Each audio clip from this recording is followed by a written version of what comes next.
పులివర్తె నాని అనే నేను శాసనసభ సభ్యునిగా ఎన్నికైనందున శాసనం ద్వారా నిర్మితమైన భారత రాజ్యాంగం పట్ల నిజమైన విశ్వాసం విధేయత చూపుతానని, భారతదేశ సార్వభౌమాధికారాన్ని సమగ్రతను కాపాడుతానని, నేను స్వీకరించబోయే కర్తవ్యాన్ని శ్రద్ధాశక్తులతో నిర్వహిస్తానని దైవసాక్షిగా ప్రమాణం చేస్తున్నాను.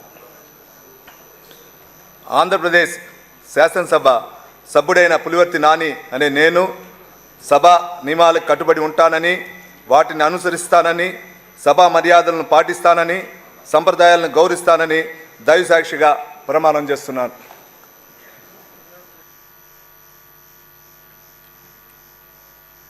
శ్రీ నారాయణ రెడ్డి కందుల.